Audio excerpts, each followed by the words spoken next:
Эхо твоего города вместе с радио «Эхо Москвы».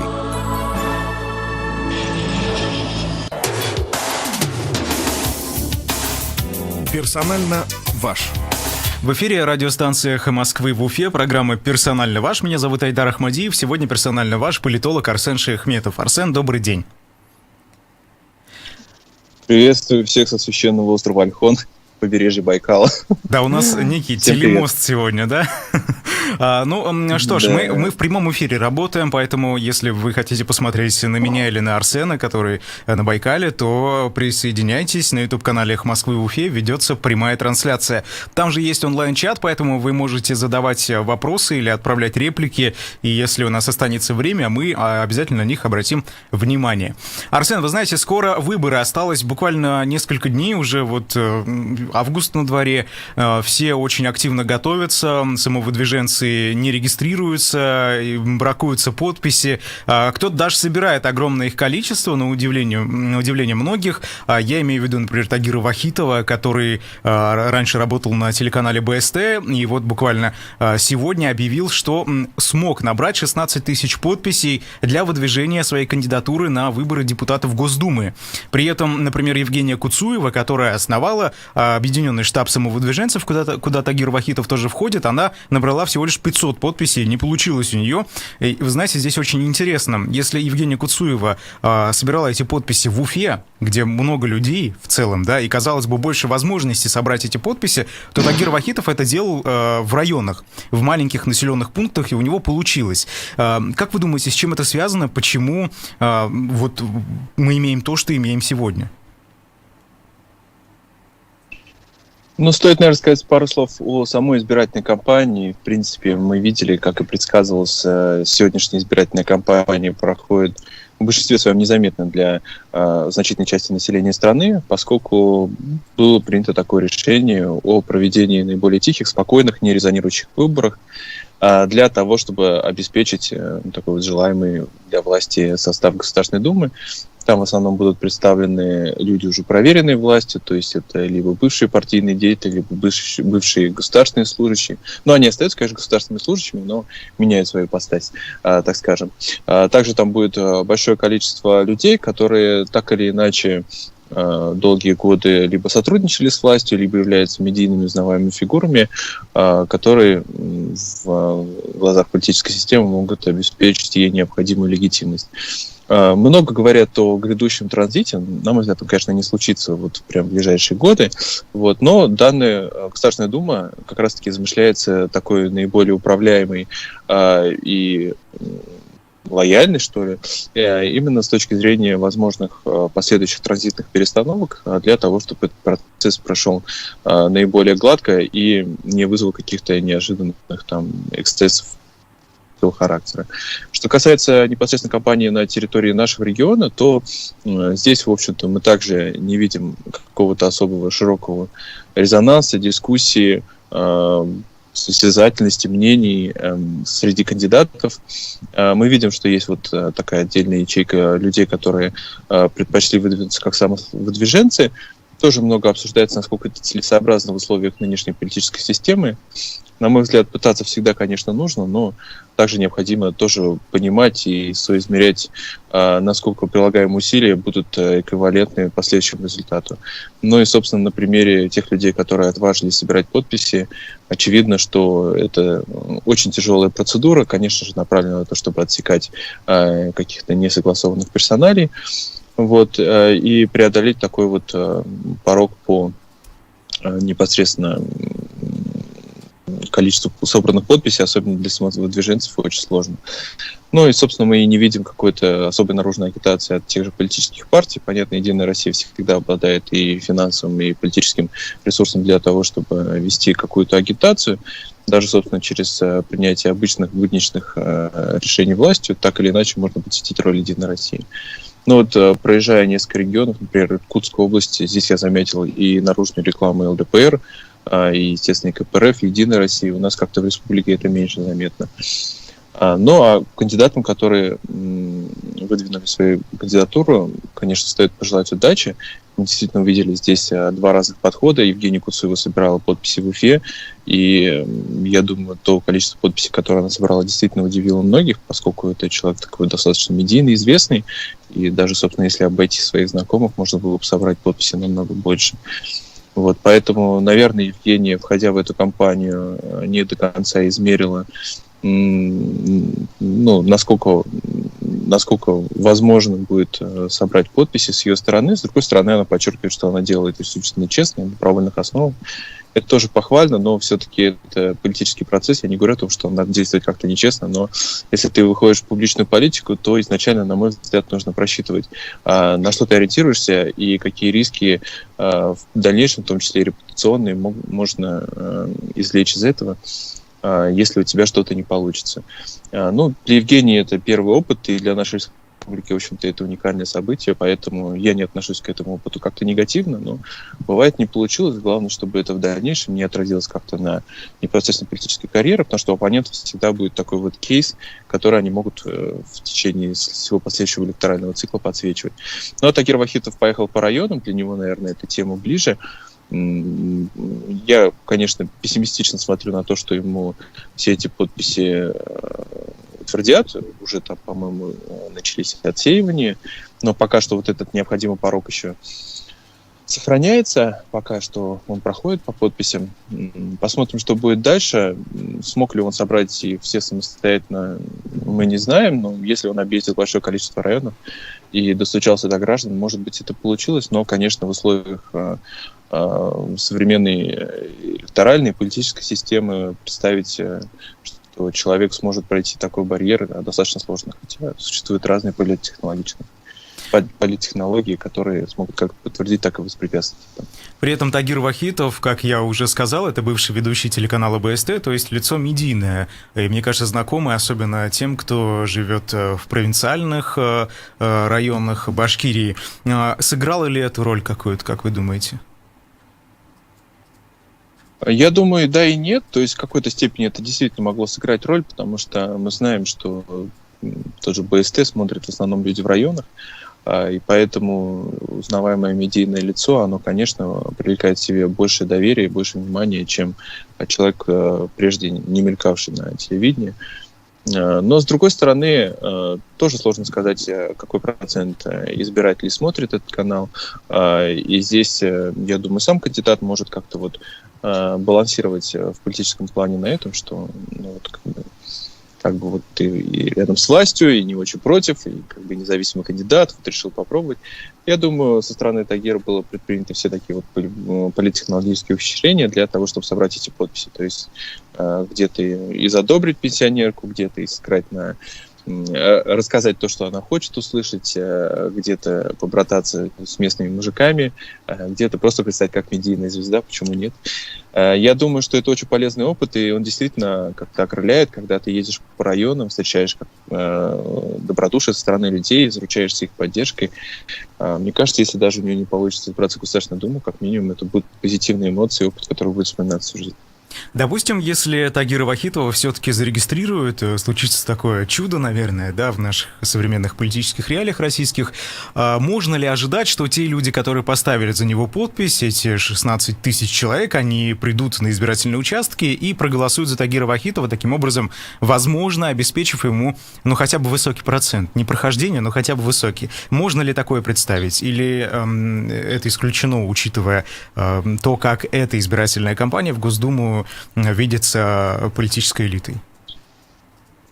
Представить-то, конечно, можно, но политическая реальность, она всегда намного суровее, и мы часто видим и одухотворяемся как раз-таки такими примерами, когда вроде как получается совершить какое-то общественное политическое действие, заручиться массовой поддержкой, а в дальнейшем это не получает развития. Например, мы это увидели на Куштау, скоро будет год этим событиям, когда тоже многие говорили о том, что созрело в республике гражданское общество, воспрял народ, и теперь все будет по-другому. Но по факту мы увидели, что да, действительно, общество активизировалось в каких-то локальных событиях, когда там происходит какая-то точечная застройка или вырубаются деревья, да, но вместе с тем какого-то абсолютно нового качества, действительно, там, становления гражданского общества в республике мы не получили и не могли бы получить только на основе какого-то одного события, потому что становление гражданского общества происходит на протяжении десятилетий, и оно должно пройти как раз-таки несколько вот таких вот ключевых узловых событий, чтобы впоследствии как-то уже оформиться и превратиться в действительно влиятельное гражданское сообщество. То, что произошло на Куштау, это была вспышка, эмоциональный порыв, который может произойти в любой момент очень неожиданно. И такая вот поддержка кандидата в виде сбора подписей, это тоже как вспышка, когда люди, они же не отдают за него голос в принципе пока что. Они могут за него в будущем и не проголосовать, но на данном этапе они считают, что все кандидаты должны быть допущены. Или, например, этот человек просто им понравился, приехал к ним в село, проявил им внимание, и они отдали там подпись за него. Это абсолютно не трансформируется в последующую политическую поддержку, и многие кандидаты, проведя вот такой успешный рейд по районам, городам, по людям, пообщавшись со всеми, зарядившись положительными эмоциями, часто думают, что и теперь всегда так будет успешно, всегда у них будет получаться, люди будут за них голосовать, а по факту, конечно, происходит, и многие люди складывают руки, выходят из политического процесса, разочаровываются как-то в этом. Как раз-таки продолжают двигаться те, кто сумеет в очередной раз преодолеть вот такой вот внутренний барьер, поверить снова в себя и как раз-таки, так сказать, установить вот это вот гражданское самосознание, веру в себя, веру в общество и веру в процедуры уже непосредственно внутри себя и идти дальше. Допустим, если Тагира Вахитова не зарегистрируют, стоит ли нам ждать каких-то протестов в связи с этим, как вы думаете? Да, не слышу, что было. Что нужно ждать? В случае, если Тагира Вахитова не зарегистрируют, стоит ли нам ждать какие-то протесты? Так, у нас какие-то неполадки небольшие со связью, но ничего страшного, это прямой эфир. Я напомню, это программа «Персонально ваш», и «Персонально ваш» сегодня политолог Арсен Шейхметов, и Арсен к нам возвращается. Он сейчас на Байкале просто, поэтому поймите, так скажем, и простите. Арсен, слышите вы нас? Да, я слышу прекрасно. Отлично, хорошо. Да, я не думаю, что нужно ждать какие-то политические... Я говорю, не думаю, что нужно ожидать какие-то политические протесты по итогам выборов. Действительно, локальные акции на местах какие-то могут случиться, но вряд ли их стоит ожидать в поддержку каких-то независимых кандидатов. Поскольку граждане, к сожалению, у нас не рассматривают выборы в Государственную Думу как какие-то влиятельные, которые сформируют новую политическую реальность или хотя бы будут реально влиять на политические процессы, поскольку видят, насколько этот политический институт, опять-таки, к сожалению, деградирует в последние годы, то выборы в Государственную Думу — это не тот триггер, который сможет сгенерировать массовое недовольство, тем более в пользу независимого кандидата, все-таки не пользующегося действительно массовой такой любовью, поддержкой, как мы видели на примере там некоторых политических лидеров конца 80-х, 90-х годов. Люди готовы скорее выходить за то, что касается непосредственно их, волнует вот тот мир, в котором они обитают, это та же экология, те же социальные проблемы, экономика. Да, в общем-то, мы видим на примере экологии, что это та повестка, которая просто объединила в себя те протестные недовольства совершенно разного толка, экономического и социального характера, объединила и канализировала в виде вот такой экологической повестки. По сути, это протест против их образа жизни, то есть даже не образ, той среды жизни, в которой они обитают. Вот. Но политические протесты на стране до сих пор продолжают быть неразвитым, и за отстаивание политических ценностей общество пока не готово выходить. Как вы думаете, что должно произойти, чтобы людей волновал не только условно холодильник, да, но еще и политическая жизнь? Это постепенно процесс, который складывается, опять-таки, десятилетиями. То есть сначала мы удовлетворяем свои базовые потребности, ищем непосредственно там пропитание, условия жилища, облагораживаем его. А затем, впоследствии, мы уже задумываемся о каких-то более высоких ценностей социального характера, тех вещах, которые могут объединить многих из нас. На мой взгляд, российское общество сейчас находится где-то посередине, хотя за эти 30 лет оно, конечно, могло вырасти намного сильнее. Это мы видим на примере того же Дубая, например, или Объединенных Арабских Эмиратов. Ну, Катар и Саудовская Аравия, конечно, не хотел бы приводить пример. Тоже такие нефтедобывающие государства, которые, вкладывая и инвестируя непосредственно в собственную национальную экономику, даже притесняя какие-то политические права граждан, смогли, по сути, с нуля отстроить и острова, и новые города, и совершенно потрясающую, фантастическую инфраструктуру. В нашей стране этого не произошло. Опять-таки, я вот побывал на днях в Иркутске, который на меня произвел просто гнетущее впечатление. Это абсолютно депрессивный город. Мы такого даже не увидим, наверное, на территории Чешмов у нас. Ну, Чешмов абсолютно условных. Можно тут привести любой населенный пункт Республики Башкортостан, поскольку там у нас действительно даже в деревнях инфраструктура намного лучше, чем здесь в городе и, собственно, областном центре. Вот. И заезжая в город, ты сразу видишь, насколько бедно, насколько в нищете люди живут. И, естественно, ожидать, что они выйдут за какие-то политические ценности, настолько эфемерные для них не приходится. Они скорее выйдут за экологию и за то, чтобы им реально было хотя бы куда пойти работать.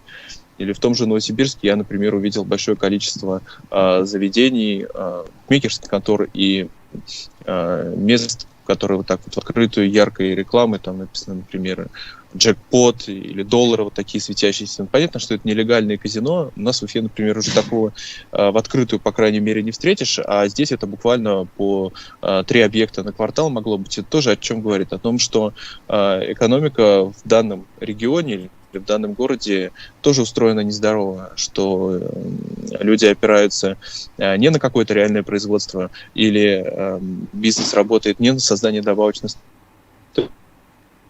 стоимости, а вот где люди скорее потеряют свои средства, но это для них вот какая-то надежда на то, что они в определенный момент разбогатеют. У нас перерыв, да, должен быть? Или я пропадаю? Нет, у нас до перерыва еще есть некоторое время, поэтому я бы хотел продолжить тему с самовыдвиженцами. Вы знаете, понятное дело, что, наверное, мандат депутата федерального парламента — это довольно серьезная вещь, и политическая элита не стала бы так рисковать, запуская в ту же Госдуму очень много оппозиционно настроенных людей. Но есть другие органы власти и местного самоуправления, например, Горсовет Уфы, который орган довольно-таки как бы решает хоть какие-то хозяйственные вопросы, да, но глобально ничего не меняет, особенно в политической жизни страны. Почему тогда мы видим несколько человек, например, Алла Яковлева, Леонид Бирюков и так далее, которые не могут быть зарегистрированными, не могут зарегистрироваться из-за того, что им бракуют подписи, а потом приходят люди при этом, которые эти подписи ставили, говорят, что вот я есть, почему вы называете мою подпись поддельной? Вот я человек, который эту подпись своей лично рукой ставил. Почему бы не допустить хотя бы в Горсовет Уфы одного или двух оппозиционеров? Разве это изменит то, что происходит сейчас? Разве это как-то повлияет на политическую элиту пагубно? Собственно, самые базовые, основные представительные и законодательные органы власти, они представляют собой как раз-таки сельские советы, городские советы. И низовая демократия, она начинается как раз-таки с них. То есть это самый приближенный к обществу, к населению уровень представительной власти. Поэтому, естественно, запуская туда оппозиционных кандидатов, власть рискует, что процессы какие-то начнут раскачиваться непосредственно не наверху, а снизу. То есть эти депутаты начнут работать с людьми на низовом уровне, начнут выстраивать вот такие вот, на их взгляд, оппозиционные сети, в которых уже впоследствии для власти могут возникнуть проблемы. Поэтому мы видим, что в данном электоральном цикле, в отличие от прежних, где как раз-таки такие вот областные советы, городские советы, муниципальные советы, еще допускались какие-то отдельные люди, то здесь уже дана команда на полное устранение любой в каком-то виде оппозиции именно на низовом уровне и выстраивание такой вот стерильной, что ли, для власти политической системы. О том, что городские советы, особенно крупных городов-миллионников, по всей стране превратились уже в такие закрытые клубы, в основном для крупного капитала, для застройщиков, поскольку у нас в стране основные держатели крупного капитала — это, как правило, застройщики, нефтяники, энергетики, силовики и так далее. Вот, поэтому это превратилось в закрытые клубы. Собственно, проводились очень любопытные исследования, насколько изменился качественный состав городских советов за прошедшие 30 лет. Если в начале 90-х годов мы еще видели представительство обильное учителей, врачей, государственных служащих, инженеров и так далее, то сейчас это на 80-90%, особенно в городах-миллионниках, это крупный капитал, который не приветствует, конечно же, который продвигает там свои интересы, не приветствует то, чтобы туда проникали какие-то люди, которые будут им противодействовать в продвижении их интересов. Ну, так как Алла Яковлева у нас известный борец с застройщиками, то, естественно, крупный капитал из числа застройщиков не будет приветствовать ее нахождение в городском совете. Здесь, собственно, удивляться не приходится. Я напомню, вы слушаете программу «Персонально ваш», и сегодня в гостях политолог Арсен Шаяхметов. А мы вернемся буквально через несколько минут после выпуска новостей. Оставайтесь с нами.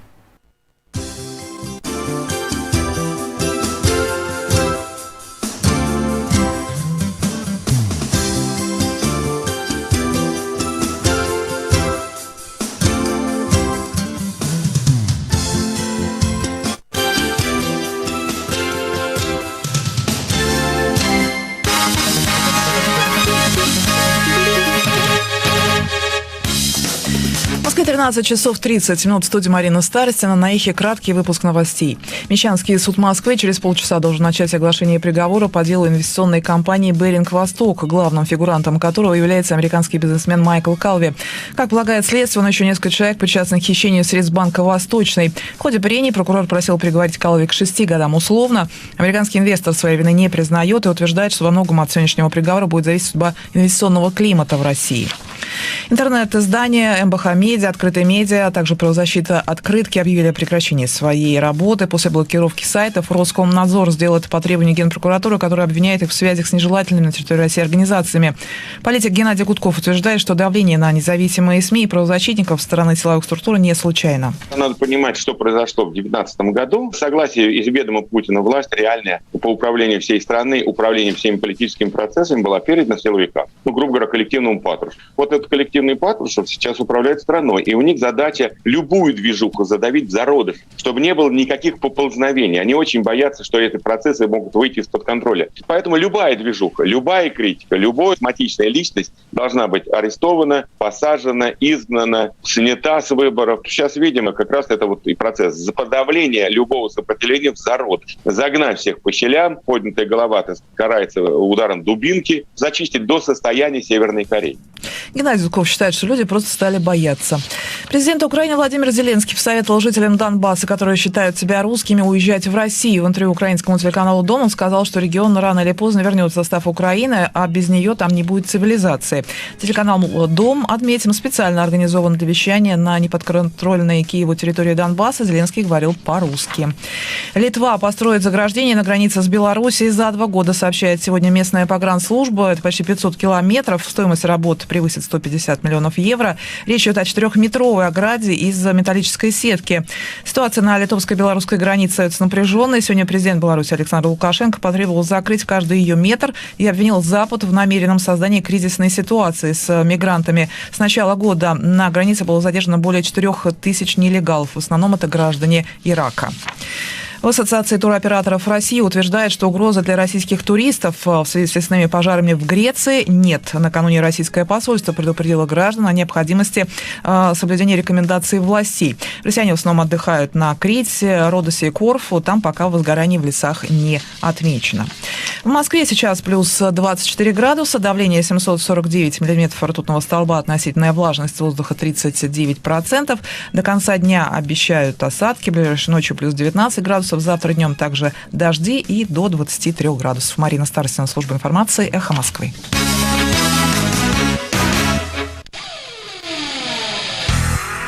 Платите налоги? Не упустите возможность получить налоговый вычет. Откройте индивидуальный инвестиционный счет в АО «Финам». Пополните его и получите вычет до 52 тысяч рублей от государства. Подробно по телефону 216 11 22. Брокерские услуги оказывает АО «Финам». Представитель АО «Финам» в Уфе, ООО «Финам РБ». Владелец индивидуального инвестиционного счета имеет право на получение инвестиционного налогового вычета в порядке, предусмотренном НК РФ.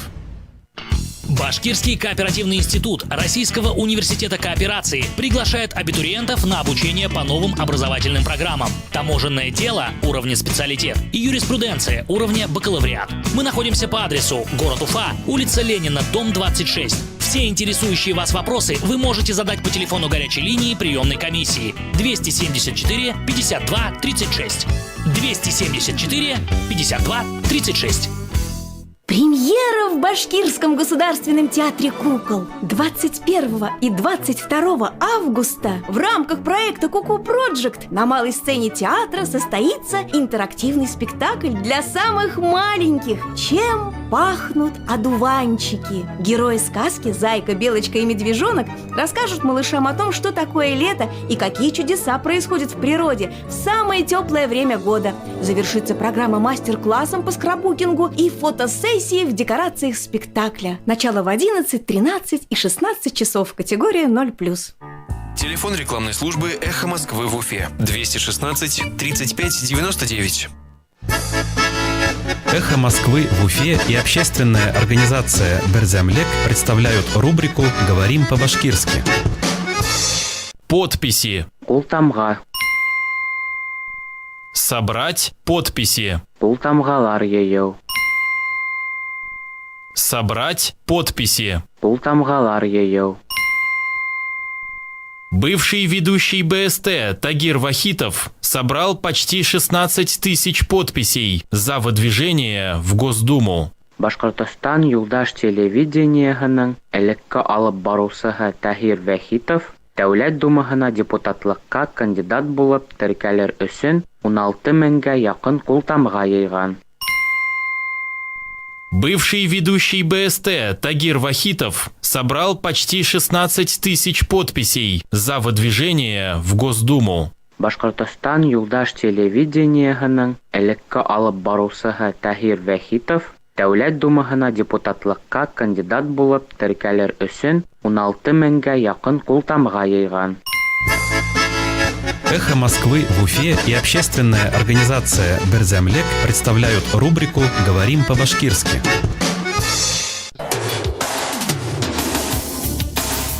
Персонально ваш. Продолжаем эфир «Персонально ваш» на «Эхе Москвы» в Уфе. Меня зовут Айдар Ахмадиев. Сегодня в гостях политолог Арсен Шейхметов. Арсен, вы знаете, я бы хотел продолжить тему с выборами, раз уж это настолько актуально сейчас.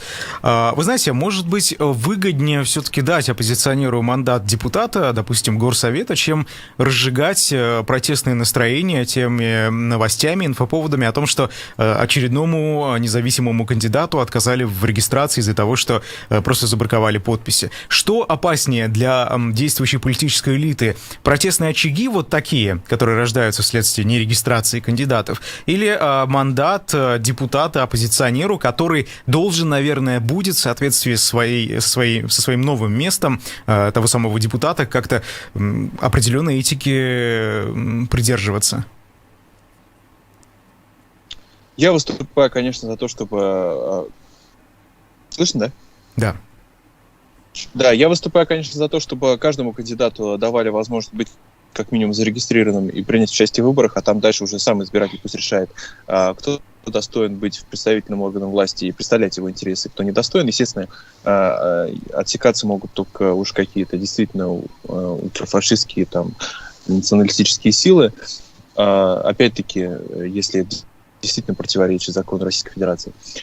Вот. Но если мы смотрим на ситуацию с точки зрения действующей власти и политической системы, то ими был выбран именно такой путь, максимально отрезать любого генерирующего какую-то оппозиционную повестку кандидата, ну, либо, если только это, конечно, не согласованный кандидат, вот, для того, чтобы данная система хотя бы визуально смотрелась очень устойчивой непосредственно для самой политической элиты в период возможного транзита, для того, чтобы изнутри нее не родился какой-то такой фактор, который смог бы каким-либо негативным образом для политической системы повлиять на грядущий транзит.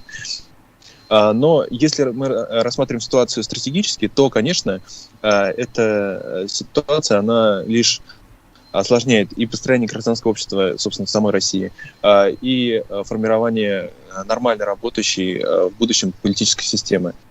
По сути, мы сейчас и дискредитируем и процедуру выборов, и, собственно, власти принятием подобных решений, конечно, также в общем-то, дискредитирует свой образ в глазах населения, потому что люди видят и понимают, даже если они порой не согласны с кандидатом, если они даже выступают ярко против этого кандидата, видя там, какие силы применяются для того, чтобы этот человек был просто не зарегистрирован, конечно, так или иначе он вызывает у них какую-то симпатию, они машут рукой, говорят, да пусть они хотя бы его зарегистрируют. Естественно, с точки зрения стратегии, власть ошибается в той части, что, во-первых, она дискредитирует, собственно, политические институты, на которых базируется власть, ну и, во-вторых, она создает в будущем все политические риски, которые сейчас, может быть, не очевидны и незаметны, поскольку, сняли они этого кандидата. Общество не особо заметило, кандидат опустил голову, ушел. Но впоследствии мы можем увидеть такую ситуацию, что один, второй кандидат, третий снят, это накапливается и недовольство стороны людей, это и генерируется уже такая какая-то оппозиционно-разрушительная сила со стороны, собственно, незарегистрированных кандидатов или кандидатов, которых сняли с выборов. И, собственно, тот общественный негатив, который так или иначе копится, и на фоне накопившихся и сложившихся проблем, и на фоне того же роста цен, который мы наблюдаем, и снижения экономических показателей. Собственно, в отсутствии экономического роста общество живет уже очень долго, уже лет 8, наверное. И, конечно же, люди это остро ощущают, и с тем же коронакризисом это будет ощущаться еще острее. И как раз-таки может сложиться такая ситуация, что вот это общественное недовольство, оно может сконцентрироваться вокруг какого-то одного или нескольких подобных кандидатов, которые были в свое время недопущены, обижены властью, как-то ущемлены или преследуемы властью. И впоследствии это может затонировать намного сильнее для власти, нежели если бы просто этим людям дали пройти в представительный орган власти, они бы реально представляли мнение какой-то части людей. Собственно, мы видим сейчас, что будущий состав Государственной Думы, не говоря даже о том, будет он легитимный или насколько он будет легитимный, в общем-то, очевидно, что он не отражает те политические настроения, которые будут складываться в нашем обществе. А, собственно, Институт Государственной Думы как раз-таки и создан для того, чтобы представлять эти интересы. И не только Государственной Думы, а представительных органов на местах тоже. И понятно, что, конечно, для власти удобно, если общество не рассматривает ту же Государственную Думу как какой-то серьезный политический институт, за который нужно бороться, и через нее можно проводить выгодные для власти решения.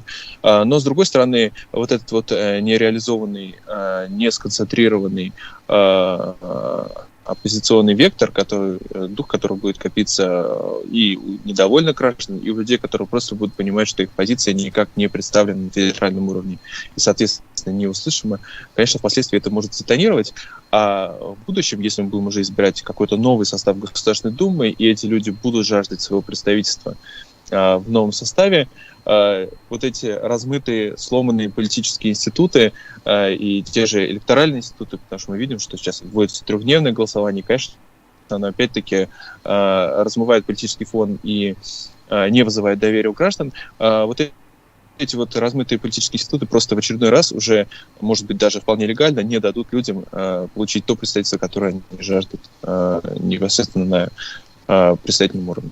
Тем не менее, от Башкирии идут довольно известные в либеральных кругах люди, например, Кристина Абрамичева. Она занимает первое место в региональном списке Башкирии и Оренбургской области от партии «Яблоко».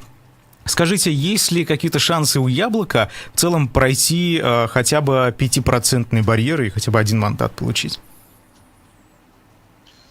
Когда мы наблюдали все эти процессы вокруг «Яблока» в эту электоральную кампанию, недавнее выступление Явлинского, мне на память приходила кампания к прошлому думскому созыву, когда тоже вокруг «Яблока» призывали и, собственно, консолидировались вот такие демократические, либеральные, социал-демократические силы, и казалось, что вот-вот действительно наступит прорыв, вроде «Яблоко» уже сконцентрировало вокруг себя практически всех.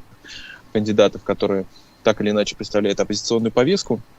Я даже сам, помню, сагитировал нескольких людей проголосовать за Яблоко, но в очередной раз мы получили, 3%, по-моему, если не меньше. То есть, опять-таки, ожидания избирателей были обмануты, и за прошедшие 5 лет мы не получили какого-то нового качества от партии Яблоко, мы не увидели новые идеи с их стороны, мы не увидели какие-то активные действия, мы видим все те же старые лица, мы видим еще большее количество конфликтов, которые окружают эту партию. Мы не видим какого-то реального создания, которое эта партия могла бы организовывать. Я не говорю сейчас вот о таких лицах, как, например, Лев Шлосберг, который ведет вот свою борьбу уже практически в одиночку. Мы говорим в целом о системной партийной работе. И, конечно же, мы не видим особо такую партийную работу в регионе. Надо признать, что, к сожалению, в нашей республике партия практически находится в летаргическом сне. И, конечно, да, выдвигая каких-то и даже как медийную фигуру накануне выборов, это не подменяет, точнее, это подменяет скорее ту ежедневную работу, которая должна была проводиться в партии на протяжении всех этих лет. Поэтому я скептически смотрю, к сожалению моему, на перспективу партии Яблоко, потому что это, пожалуй, единственная либерал-демократическая сила, которая, да и просто социал-демократическая сила, которая могла бы на сегодняшний день получить хоть какое-то представительство в Государственной Думе. Вместе с тем партия продолжает себя как-то изнутри самоуничтожаться, закапывать саму себя, и смотреть на это, честно говоря, очень сложно. Поэтому я не думаю, что какие-то кандидаты, тем более от Республики Башкортостан, мы увидим представленных в Государственной Думе. Я надеюсь, что пройдет хотя бы 1-2 кандидата для того, чтобы говорить о каком-то партийном разнообразии в Государственной Думе. Арсен. В прошлом созыве... Да, между тем, вы знаете, я бы хотел перебить вас. Вы говорите, что партия «Яблоко» в Башкирии находится в сомнительном состоянии, мягко говоря, но при этом в прошлом году в Нефтекамске прошли выборы в Горсовет, на которых мы с журналистами-коллегами были, и те избирательные участки, примерно половина в городе, где были независимые наблюдатели от общественного движения «Голос», там результаты были у «Яблока» довольно высокие.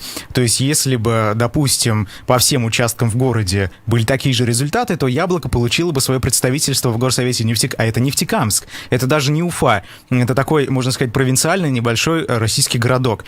Неужели, если бы институт выборов работал хорошо, то мы бы не получили довольно хороший, крепкий такой процент людей, которые отдали свой голос за Яблоко? Но опять-таки мы говорим о каких-то отдельных кандидатах или о партии в целом, то есть о партийной работе, которая должна проходить не только в канун электоральных, не в канун электорального голосования, а ежедневно. Да, Нефтекамск, вот он славится такими яблочными традициями, и там есть действительно. Но говорить о слаженной партийной работе на территории республики в целом, мне кажется, сложно. К тому же я заходил не так давно на сайт партии «Яблоко» и увидел, что сайт обновляется достаточно редко, и в основном он состоит из заявлений регионального руководителя партии, который, посреди прочего, там выступает с такими, например, словами, что все, кто не согласен с моей позицией, вы враги. Я считаю, что для демократической партии подобные заявления в принципе недопустимы, но мы видим, собственно, такие, схожего типа Минска. Арсен, мы помним 2011 год, когда возникло некое протестное движение в России после выборов в Госдуму, Болотная площадь и так далее. Стоит ли подобного ждать, хотя бы в Москве, если эти выборы не принесут того результата, который ожидает общество? Я думаю, если бы не волна таких вот жестких мер, которые приняла власть в начале этого года по отношению к протестующим, мы могли бы увидеть те или иные протесты даже в условиях коронавирусных ограничений, вспышки, которые мы наблюдаем сегодня. Но действительно вот эти жесткие меры со стороны властей, которые были предприняты, они достаточно сильно сбили активный протест и переместили его на кухни. на обсуждение политической повестки в таких вот узких кругах и, по сути, увели часть людей с улиц.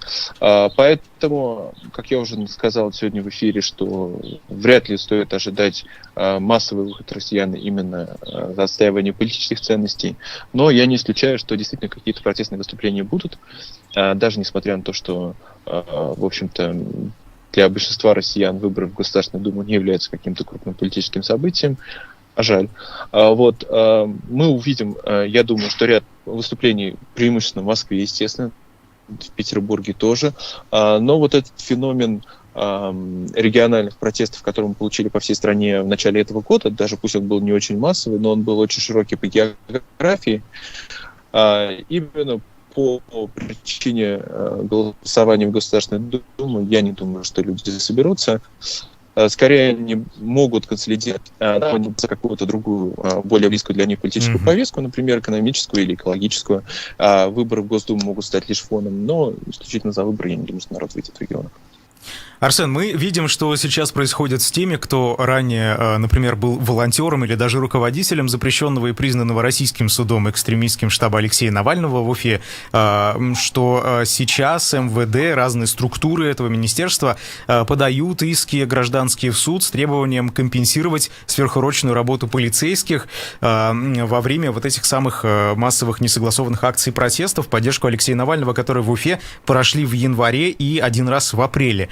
Что это такое? Потому что суммы там просто зашкаливают. Вот Ольга Комлева, активистка, сторонница Алексея Навального, она получила исков уже на общую сумму почти 2 миллиона рублей. И это только, я так понимаю, пока известная сумма, потому что вот буквально вчера снова один иск пришел от уже уфимской полиции, в том числе касающийся Ольги Комлевой. Что это за действия? Для чего они делаются? И чего нам стоит ожидать? Увеличение протестных настроений из-за этого? Или наоборот их подавление, потому что мы видим такие репрессивные меры в отношении тех, кто ранее очень ярким оппозиционером у нас в Башкирии был и даже, возможно, остается сегодня таковым.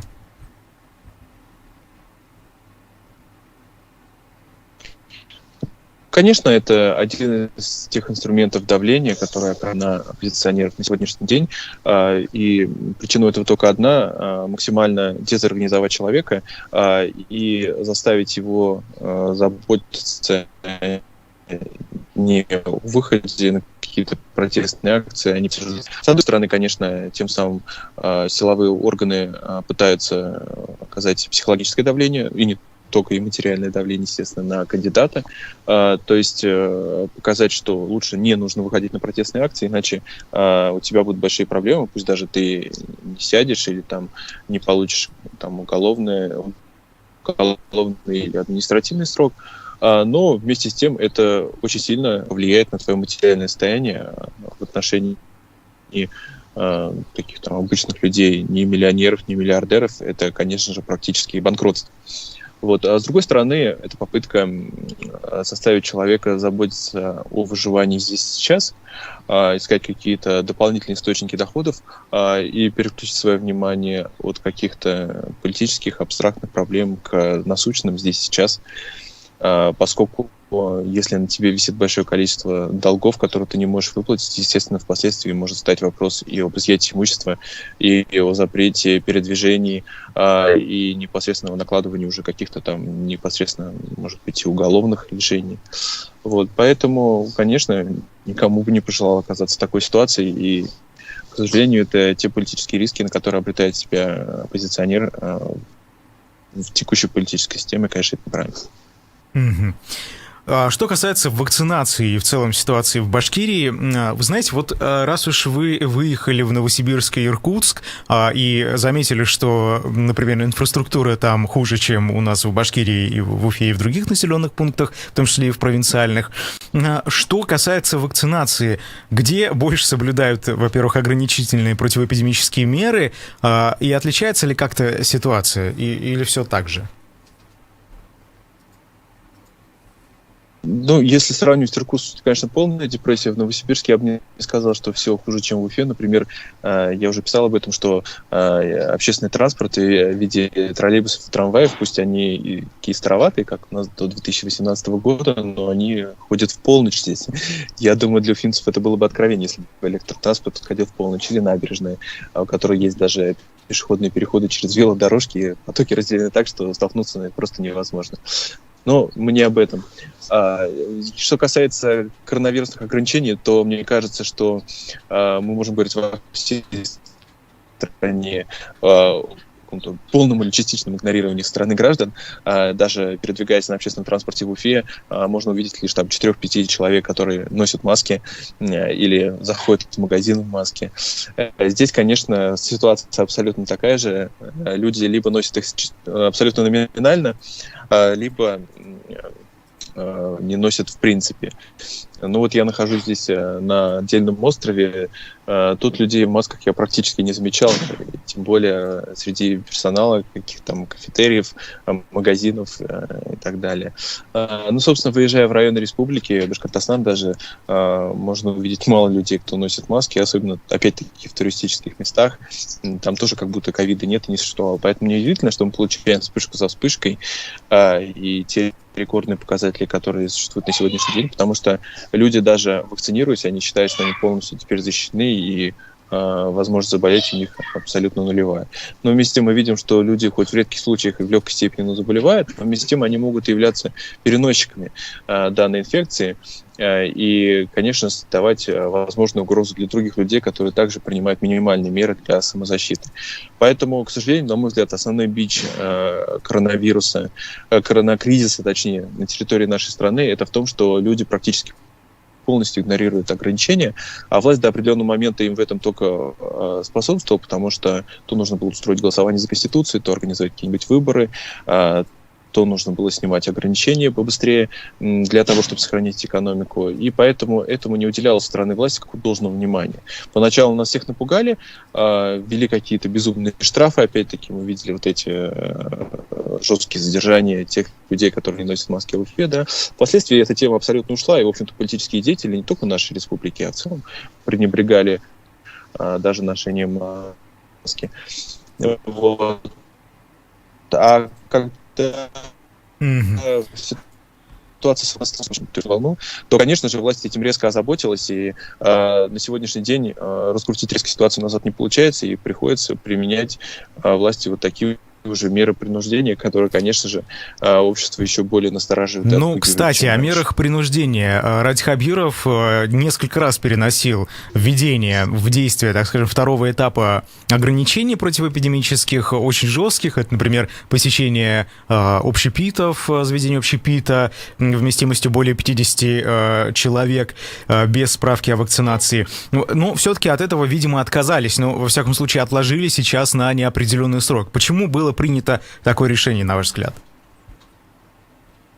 На мой взгляд, было просто осознание, что такие меры могут в очередной раз убить малый и средний бизнес и нанести ему значительный ущерб. А экономическая ситуация не позволяет оказывать такую массовую широкую поддержку, как это было, например, в европейских странах. На примере тех же кинотеатров, которые почему-то и в период той волны, и нынешней волны попали под основной обстрел, вроде как в других заведениях можно там находиться без, допустим, сертификата и то в кинотеатрах нужно было только с сертификатами, и кинотеатры, в общем, до последнего не открывались. Но вот на примере кинотеатров я прекрасно увидел, насколько они опустели, как только были введены данные ограничения. То есть там буквально 1-2 человека приходили на сеанс, некоторые сеансы просто пустовали. Поэтому, на мой взгляд, это была принята мера исключительно экономического характера, просто чтобы малый бизнес не был добит окончательно. Спасибо большое. Сегодня персонально вашим был политолог Арсен Шаяхметов. Меня зовут Айдар Ахмадиев. Всем хорошего дня. До свидания. Никакого секрета.